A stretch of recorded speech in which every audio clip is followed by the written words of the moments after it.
All right, welcome back. Quick update because I think it's important. First of all, not financial advice. Consult your licensed financial advisor. I'm not a licensed financial advisor. Do not invest in anything you're not willing to lose or lose sleep over. And be careful out there. I think I have personally deleveraged my entire account. Um, I think I think things are gonna get super volatile next like month or so before March because Powell is planning on like 5 rate hikes or something like that in 2022. I don't even think they're going to get to one. And listen, back in 2019, from 2002 to 2019, US Treasuries, I mean, they held 15%. Now they're holding 64%. That's who's buying all of the Treasuries. That's insane. Um, where's the demand coming from? It's being monetized. That's what it's called, meaning they're just printing it and then buying their own treasury. It's like printing money to buy your own money to give it value, kind of like that. This was from the Wall Street Silver guys on Reddit, which is a huge community now. I haven't really been paying attention. It's like 180,000 on there. That's crazy, and they've been buying up all the physical metals, and they will explode. They just, you got to play the game. For the biggest rewards, you're gonna have to go through a lot of manipulation and dips. But when the reward comes, it'll be massive. It'll be the biggest reward ever. So just hang in tight, but make sure you don't get shaken out, especially if you have a leveraged account, because that's what they're gonna try to do. Maybe they'll do like some BS cyber attacks or whatever, or maybe something does go kinetic. Let's say Eastern Europe, and then maybe the Pacific. And you guys know what I'm talking about, right? Anyways, um, here's another thing. Here's global markets. I mean, they're selling off today. This was expected. I put it out in my private group all last week. I was like, I'm buying more VIX. I'm buying more, defensive ETFs to put a hedge on my entire account and possibly make a nice profit if the market sells off and this is a dead cat bounce, which I pretty much said I think it is. And I've been saying that in the past few videos.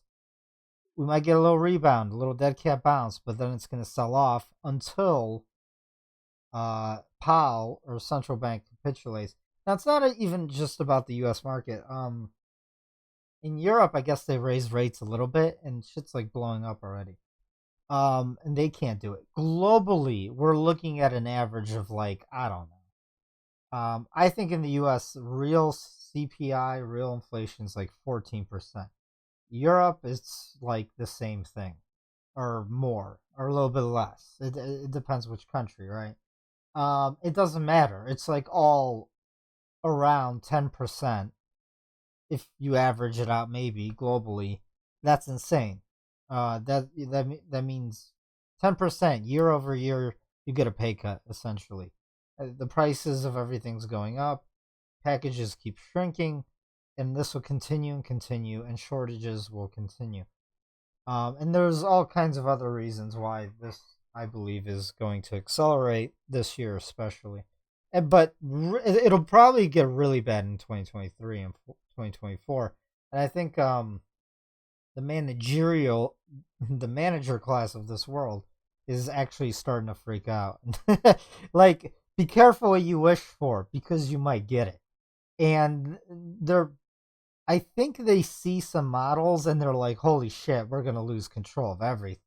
And they will. And I've said this for years. I mean, play games and they're going to find out. Like, all right, so here's S&P 500.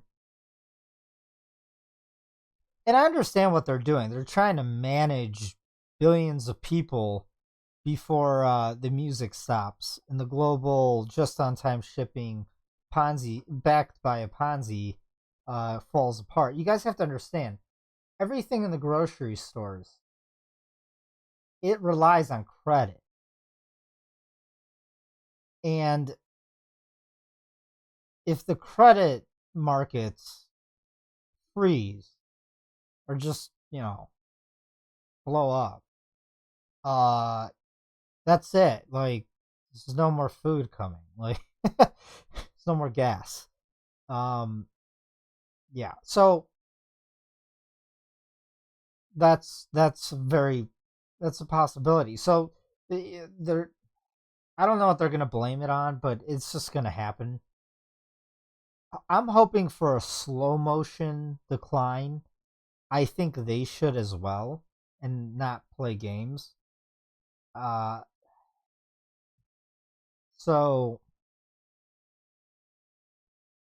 here's the thing: they can't let the stock market fall too much, because if they do, the credit market freezes and then it's game over.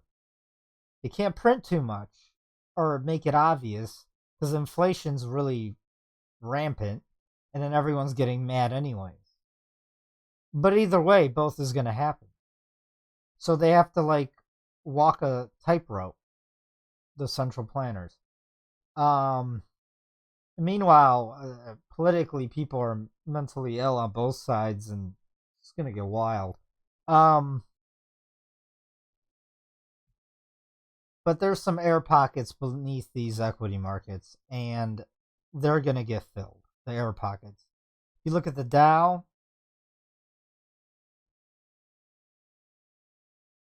nice drop around 32,000, maybe 31,000.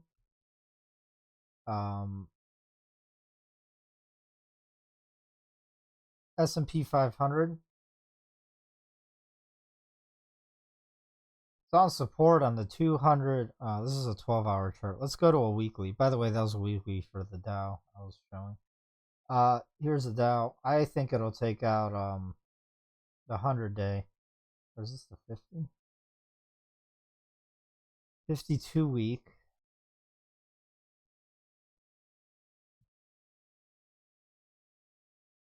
But I see a nice air pocket all the way down to 4,000. And that's a huge drop. I mean,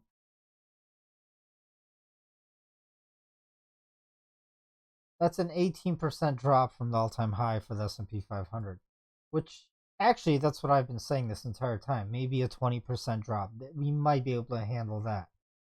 And what that'll do, it'll be like a pressure relief valve if equities sell off like 20% or something across the board. NASDAQ probably more. On inflation, and it'll buy some time, maybe 6 months, maybe a year. I doubt it, because as soon as it drops 20%, guess what they have to do? More QE. Right now, they're threatening to take away the QE and reduce the balance sheet of the central bank. Here's the NASDAQ. Here's what's really going to get slammed, in my opinion. Because NASDAQ's in like massive bubble. Again, like bigger than 1999-2000.com. Easy drop to the 200 week. Oh, this is a 3-day chart. Hold on. Oh man. Well, let's see what a 20% on NASDAQ looks like. Yeah, around 13,000, 12,900, around that area. But honestly, I think the NASDAQ should fall more, while the Dow holds up better, and so does the S&P 500. Like a 30% drop would actually be more realistic for the NASDAQ. Or should happen to bring back some sort of equilibrium. By the way, this is 2020 back here, just to show you this massive bubbly rise from the COVID dip. It went up from the COVID dip. The NASDAQ went up 143%. Look at some crypto shitcoin. This is an index. It's not even, That's how insane this is. All right, look at this. Well, they gotta correct this. They have to let this correct so inflation drops a little bit, because it will. But they can't let it correct too much, because again, the credit markets will freeze, and then they'll open up the repo window and then flush it with cash, and then that's how credit doesn't freeze, but they do a release valve on inflation. Now let me tell you why. Here's why the Nasdaq is going to drop. Here's Tesla. Tesla looks like it's got a nice correction already from its all-time high. Since Elon sold, it's down 36% to its low. Currently, it's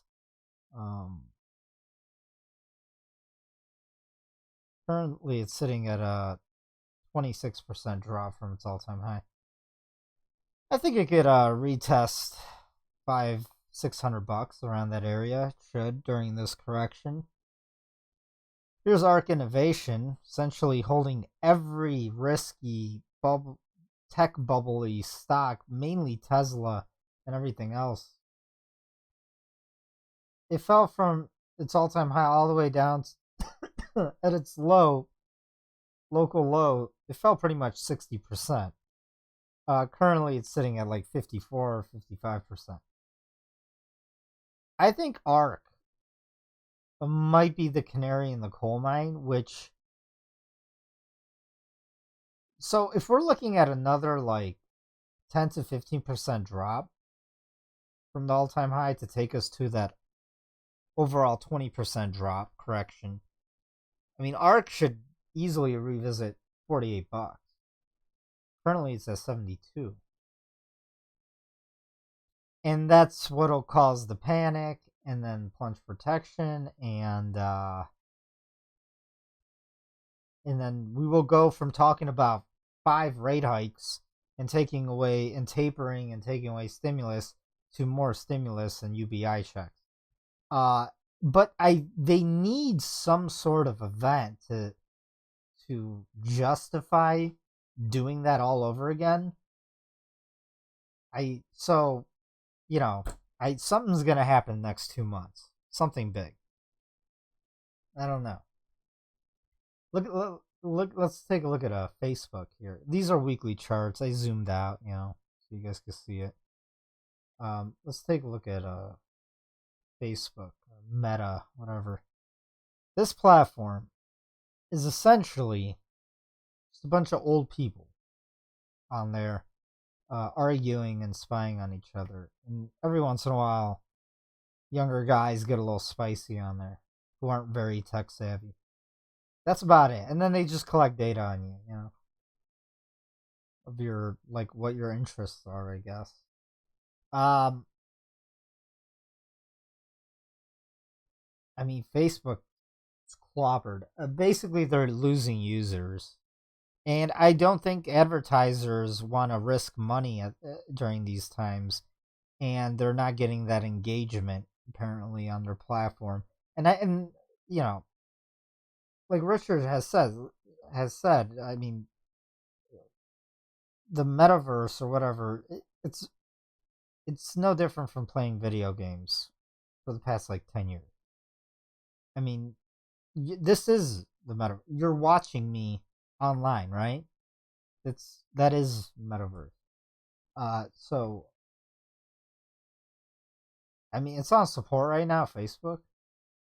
I would love to see this sucker drop. Let's say, so if the market corrects, I could easily see it drop to $160. I don't think it'll ever make a new all-time high ever again. It's done. Like, nobody likes the platform. Basically, the only people they're getting are, like, globally from second world and third world, right? Maybe. But as hard times come, I mean...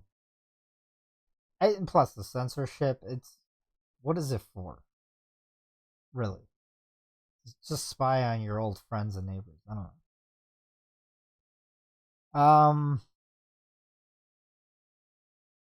But this is indicative of the like a new .com bubble, right?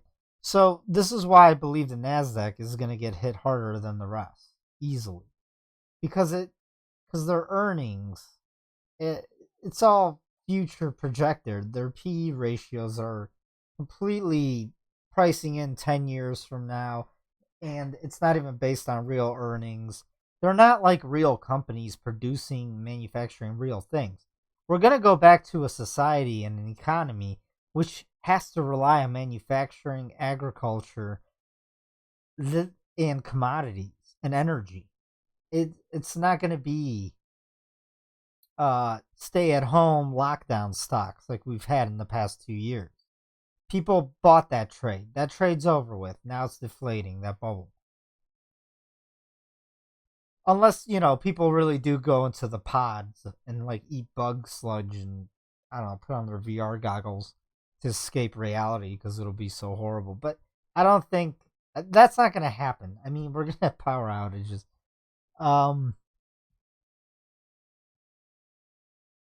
Yeah, so the dollar, let's take a look at that. This is a 4-hourly. Let's take it to a weekly.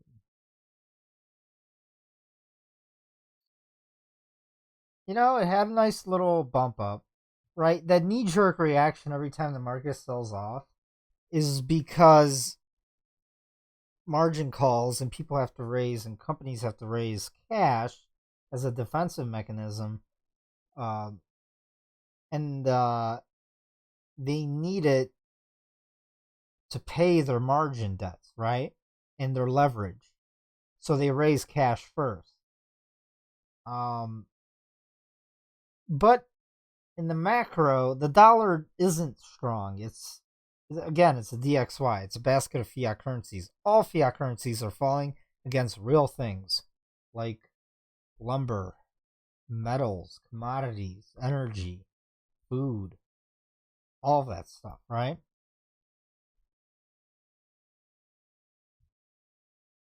But I do see a retest of the 200-week moving average, which will take us down to 94 handle, and then maybe we get a nice correction in the market. Maybe it pops up a little bit again, and then when the central banks capitulate again and take rate hikes and tapering off the tables, and then they do stimulus again, it's going to break that 200-week moving average, retest 91, maybe even blow through it. I don't know. But it's going back down, and it's going to make new lows eventually, the DXY. That's when metals, gold and silver, and mining stocks are just going to rip and not stop. They're just going to keep going up and up and up, just like back in 2010 and 11.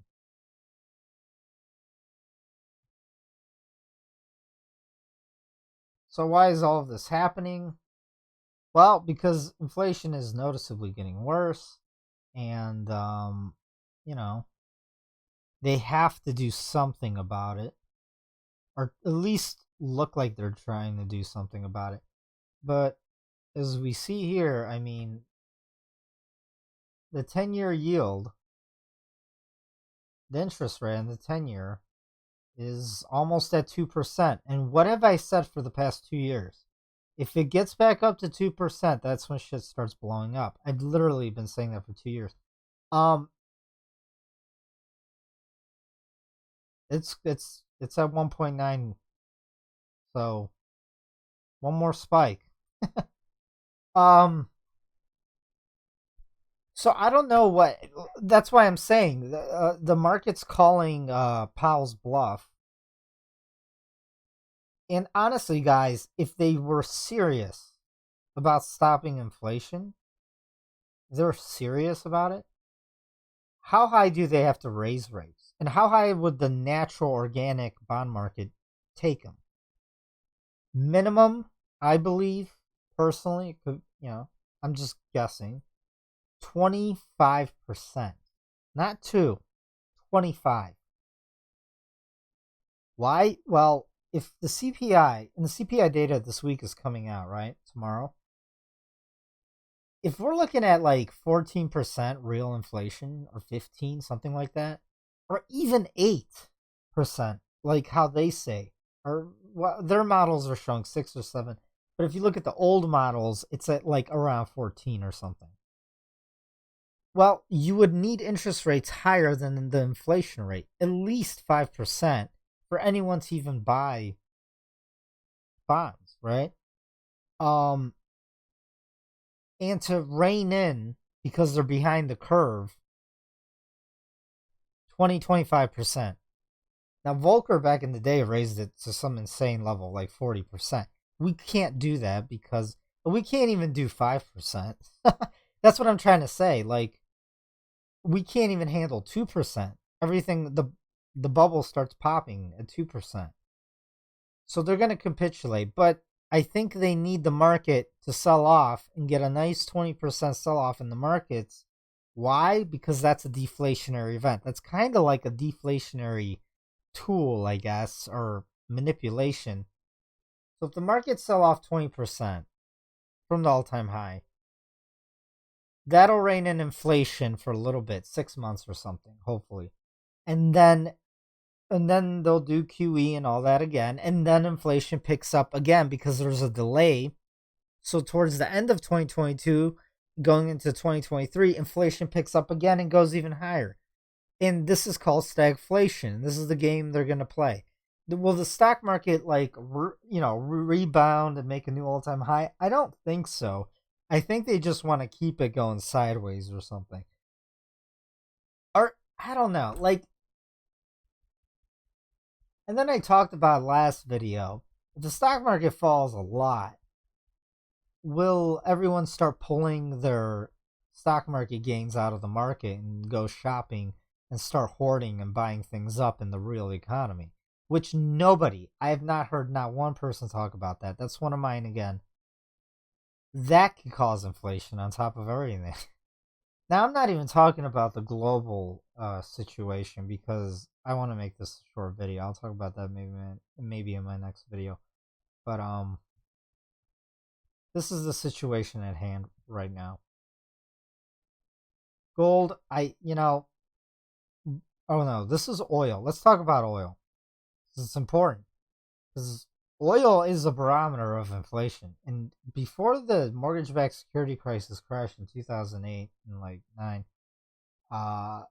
in 2007 or right before it, let's say 6 months, something like that, I remember oil went up a lot and then the markets dumped, right? Now, they need oil to come back down because, I don't know, if the national average in the US is $4 to $5 a gallon, that causes on its own a depression in the economy. Everything runs on crude. Everything. Even your EVs. So they need a market dump to so they could push oil back down. So they could push down inflation and all this to cause kind of like a deflationary event. And then for the midterms for summer, so pitchforks don't come out, they're gonna do some sort of UBI or stimmy check again. I don't know what they're gonna do, but they've gotta do helicopter money again. So it's ebb and flow, or I don't know what's a good analogy. They'll put it's like build up pressure and then release valve. Build up pressure and then release valve. That's what they're trying to do, I believe. But in the long run, inflation goes higher and the cost of living goes higher. But I don't know, guys. I don't know how they're going to manage all this, to be honest. Here's gold. It's trying to break out. It should break out. I still think they're going to do one more dump in metals. One last dump.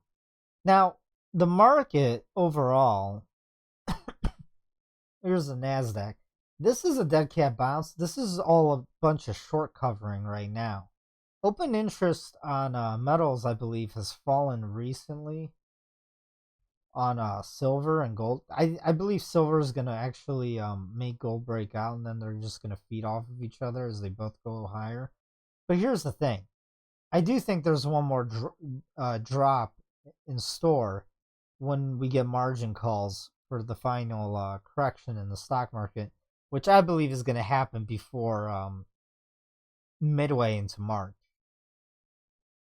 The only question is what's going to be the blame, the triggering event. You know, there's got to be like an excuse for all.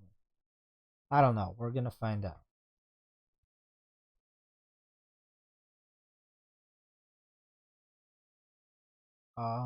Let's what else? Um, let's talk about. Here's another thing. This is they want Powell out. They're trying to get rid of him. This is like political. Uh, so read this. Apparently he was trading. Now why would they throw their own guys under the bus? Well, there's always people fighting for power at the top. There's always infighting. It's not like one club and they're all really bestie friends. When things get tough, um, they all stab each other in the back. I mean, if I was him, I would be glad to leave. To be honest, I wouldn't want to be. That's what the only part. The only reason I think Powell might not realize how big of a trouble he's in is that he's still there. I would have like resigned. I would have been like, "Oh yeah, this is bad. We're all trading behind the scenes, and we shouldn't be doing that. And I'm just gonna step down because I failed."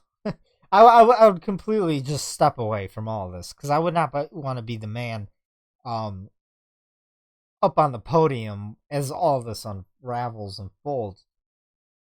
So, but I think they're trying to get rid of him to put in someone like Neil Kashkari, um, who's more, or maybe someone else who's more of a Keynesian who's willing to print even more.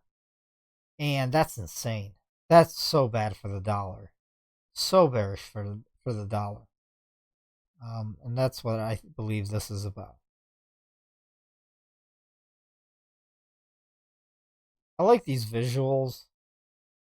This is a visual, the state of the world's debt. Japan is the highest, but you know what? It's a small island, or not small. It's a big island, but their population, it's mainly elderly, but they have a high savings rate, and they've already had their boom and bust cycle in the 90s with their real estate market. At one point in Japan, it was like all the real estate in the late 80s, early 90s was worth more than like the entire US or something insane.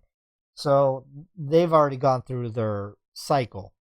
I believe China is about to go through theirs, and so is the rest of the world. Europe, Canada, Australia. We have a housing bubble across the world, and then our debts are all going to be like Japan's, like debt to GDP at 250%. The only difference is what is your the only difference is that's going to make a difference in the quality of life will be what is your net import and export, what is your debt, what is your manufacturing base, like what size is that of your GDP, and uh yeah, I don't know, like credit, how much debt did your public take on, how much savings do they have. So the US is technically, I believe, around 140% right now. It's less than Japan. um but for example, like Greece has less debt than Japan, but Greece is like just completely collapsed. Japan's fine compared to Greece, but so what it really comes down to is how productive is your society, is your nation, how productive, how competitive is it on a global stage when it comes to economics. But here's the thing: the global just-on-time shipping, globalization, which is based off of this financial derivative bubble, it's coming to an end. So the nations who produce the most will probably and have the least debt will come out on top. Unfortunately, that's not the West. Russia does not have debt, and I don't know how big their manufacturing base is, but it's probably decent size compared to their population. And China has a ton of debt, but they have a lot of manufacturing base. But they have their own problems with demographics. Like there's like 5 dudes to 1 chick, like that. That's why I think they're gonna just do the imperial thing, because they gotta send all their men out. They gotta send all their men out to do the conquest, right? And hey, I mean, who knows how far that's gonna go? Like that's just a problem.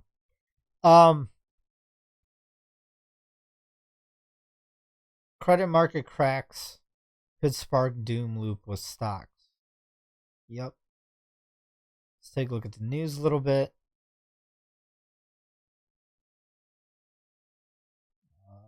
Bridgewater touts Chinese assets as PBOC diverges.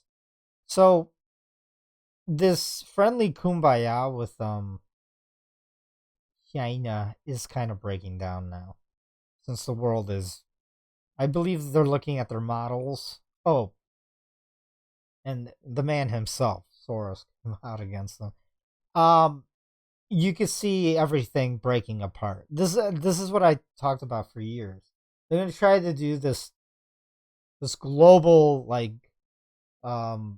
governance, but it's gonna fall apart when things get tough, because everyone's out for their own and survival in the end, because that's how bad shit's gonna get globally. So look, I mean, they're putting robots on the border now, and this is Team Blue doing it. See how things, there is no Team Red and Blue, it's the same thing, guys.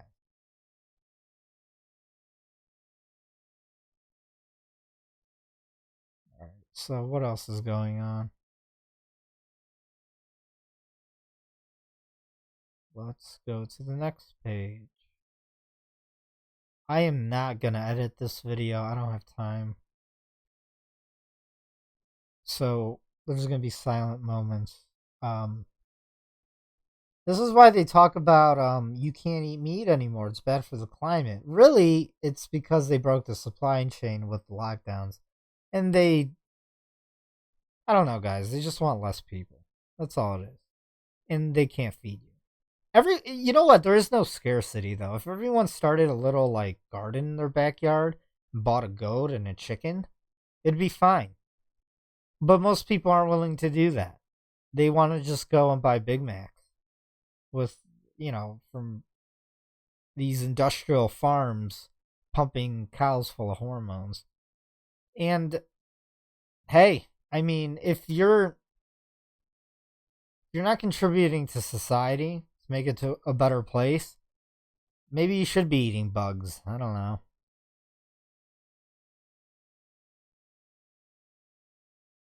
So corporate earnings in the US, this article says forget about Facebook. I do think corporate earnings are going to be weak, and they're like happening now. They're coming up this week, next week, and week after. And if they're weak, I mean, the market's just going to fall. And Wall Street's fine with the market falling right now. Why is that? Because they're calling Powell's bluff on raising rates and ending stimulus. They don't want the punch bowl taken away. Look at this. The ARK Venture Fund will also limit investors' redemptions with longer lockup periods. Like, she's trying to keep her fund there's a run on her fund. People want their money back because they're seeing their portfolios get wiped out. Oh, by the way, this little convoy joyride, like, here's the thing. It's good in the sense that the common blue collar man had enough of all the, the tyranny essentially, and it's about like digital passports and forced things inside your body, which is hell. But they can't really do that. Now, will they try? Yes, they've already tried. They've already failed. And now people had enough. Like, so this little joyride, I believe, is gonna go away, and they might get the blame. They're gonna try to blame the food shortages, the inflation on them. That's the problem with this, right? Because that's what they're gonna do. But in reality, this was happening anyways. But does this kind of help break up the supply chain? Yes. Now here's the thing, guys. I don't know how many trucks are even involved. Um, I don't think it's 50,000. I don't think it's that many, but I do see a lot. Like now, there's a lot of tractors as well. But you know what? It's the winter. They're not really doing anything anyways. But the trucks, like, if they break their own supply chain, I mean, it'll be possibly irreversibly damaged, like irreparable. I can't can't talk. They're not gonna be able to repair it, so it'll be irreversible damage. Like, so I get it. People are upset. This was gonna happen anyways, and it's good because it's showing that people had enough and they're backing off and they're gonna stop with all of this nonsense. That's good. But with every good comes the bad, right? They're going to get the blame for the supply chain breakdown, this and that. So you got to watch out for that. So I see them stopping soon, or they should, or it'll die down. Now, the next time they're going to do something like this, it'll be because, gas is $10 a dollar or a Canadian dollar or something. Life will be just so difficult. But you know what? I don't think this really solves anything by going into the cities. It does solve something, as in they're showing power and strength that the majority of people had enough and we're not going along with this. And that's true. And it's happening. And this has gone global now. So there's a global awakening. It's not a reset, it's an awakening. And now the ruling class know, and now they're backing off. And you're going to see this play out, that they're backing off with all this shit, all the medical stuff, right? And the passports, the digital this and that. People don't want it, and if they keep doing stuff like this, then they'll back off. Because, I mean, really, that's really just a very small group of people at the top trying to manage everything. And when the masses do shit like this, it proves to everyone that they're in control, and they really are. Alright, I had enough. I'm gonna digress from that.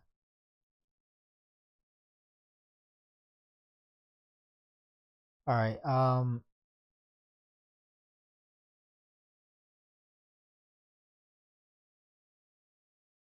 so there is, you do see power shift from the west to the east now.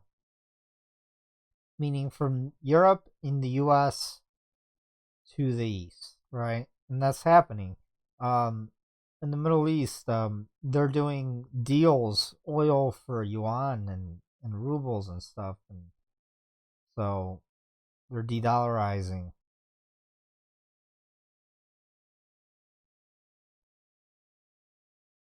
So key events this week, all eyes on the CPI.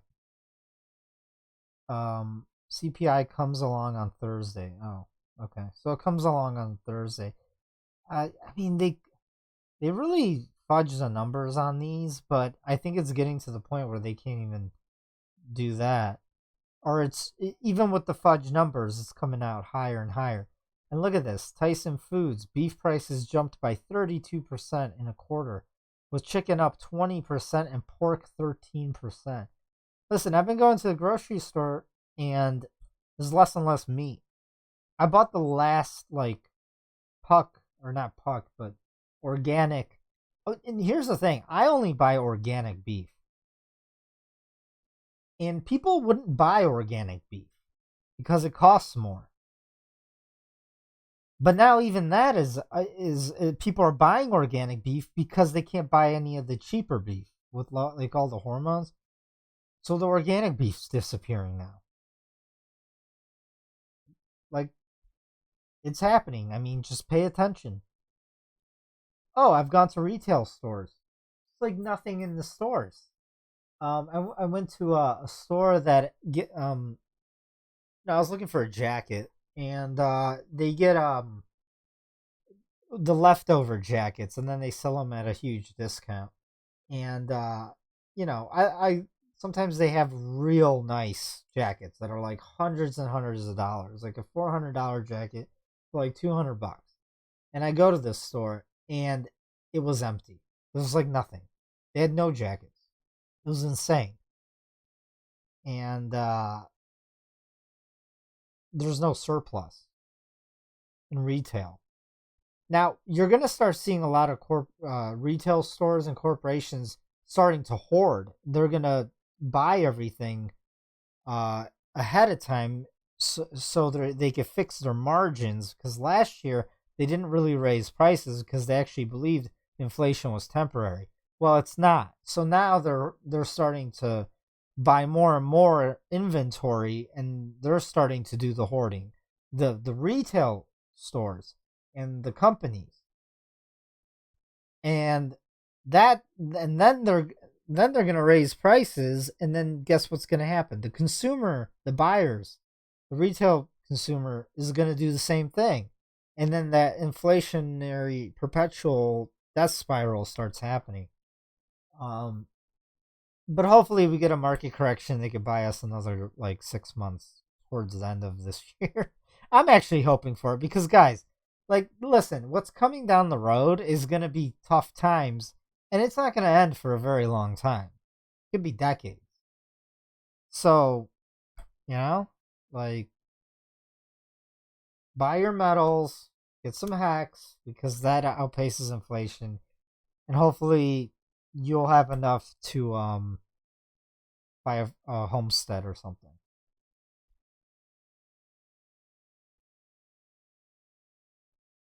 Lagarde let Europe's genie out of the unintended consequences bottle.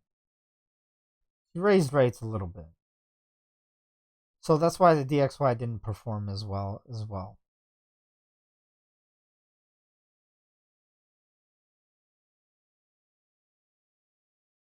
Um, what else is going on?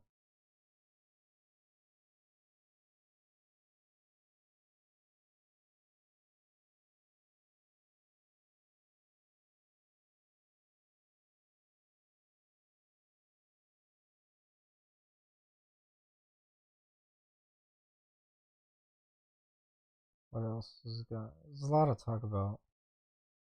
Bitcoin should fall with the rest of the market, by the way.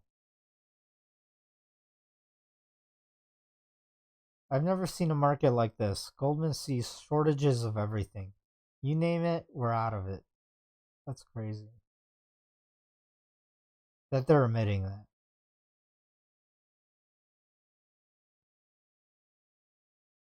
If it's oil, gas, coal, copper, aluminum, you name it, we're out of it.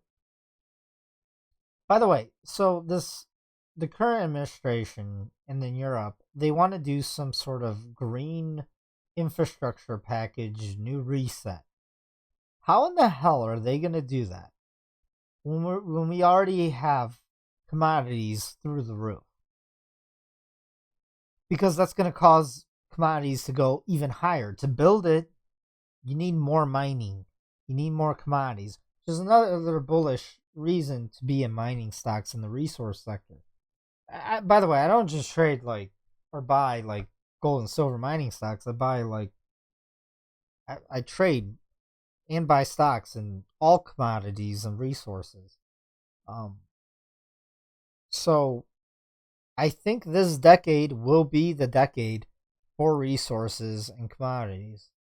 It'll be a super cycle, and I said that for years now. Last year we saw it. I mean, lumber went up, copper went up, aluminum, everything went up except gold and silver. Um, but eventually, it's all gonna keep going up and up and up. Like, it's just never gonna end. The most undervalued is gold and silver right now, and I believe one more dump, and then that'll be your last buying opportunity. I could be wrong about that. What if it does break up? So it's not like I've sold all of my mining stocks. I just deleverage. Um, and I sold some, but I still have my core positions and everything. But if there's one more dump, just like we saw in like 2020 for the COVID dip, that'll be your last dip buying opportunity, in my opinion, and a great opportunity. All right, guys. I'm going to leave it at that. Smash some likes. Please share my videos. It's the only way my channel grows, and I'll continue to make videos. Leave anything in the comment section. Any comment. It just helps, the algos, I guess. Go to my other social medias, please. It's not that big of a deal. If you want to be part of the private group, go to my website. One-time fee, and then $20 a month. And it's a great community. Until next time.